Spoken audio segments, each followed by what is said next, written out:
When it comes to multiplying and dividing rational expressions, it's very similar to simplifying rational expressions, right? So let's just do two quick examples here.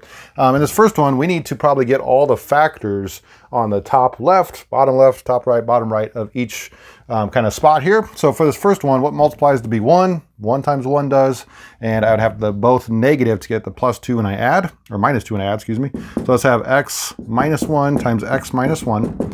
The bottom left is going to, I think I can take a 4x out. And when I do that, this leaves me with x squared plus 1. If it was minus 1, that'd be interesting. You could have a different squares, but it's not. Okay, and then let's see. This is going to be on the, oops, not equals, but multiply. On the top right, we're going to take out another 4. And so this is going to leave us with x squared plus 1 as well, which is interesting. It looks like those might cancel eventually.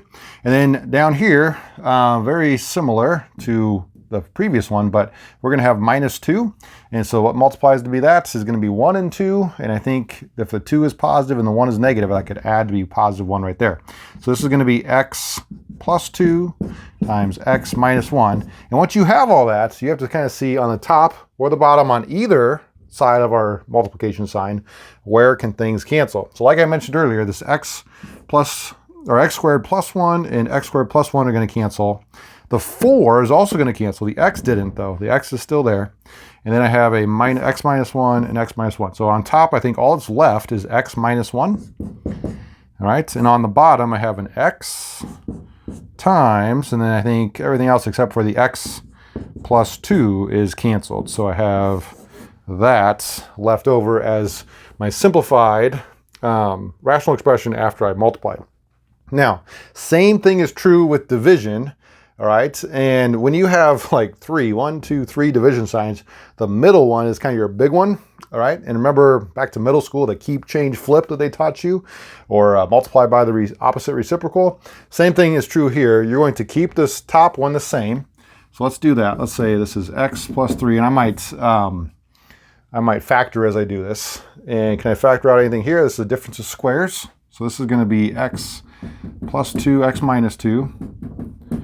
All right, and then that's the keep part. The change is your sign. We're changing it to multiplication. Then we're flipping the bottom. And I want to remember that this bottom one here, this x cubed minus 8, this is a difference of cubes. All right, you may or may not remember that. So I wrote it down here for us, where the a, in this case, is going to be like my x, and the b, think what times itself 3 times is going to get me to 8, and that's going to be 2. All right, so this is really like saying x cubed minus 2 cubed, and so it's going to be x minus 2. It's going to now go on top because this one is flipping. X minus 2 times, and then a squared is like my x squared plus ab. All right, so that's just 2x, x2 or 2x, usually we put the number first. So 2x, and then lastly the b squared, that's like my 2, so 2 squared is 4. And when you do it like this part will never be able to factor. So you can just leave it as that trinomial like that. All right, and again, I'm taking this bottom one and flipping it. So this is what the x cubed minus 8 was on top. This one can factor like normal. This is a normal trinomial, and I think that numbers that multiply to be negative 12 and add to be negative 1 are going to be a negative 4 and a positive 3. So we'll have x minus 4 and x, what did I say, plus 3? Yeah, plus 3. Okay, so just to recap there, this one stayed the same. I just factored the bottom. And then this one flipped, where the x cubed minus 8 is now this because of our difference of cubes formula. And then I factored the top here, which is now the bottom over there.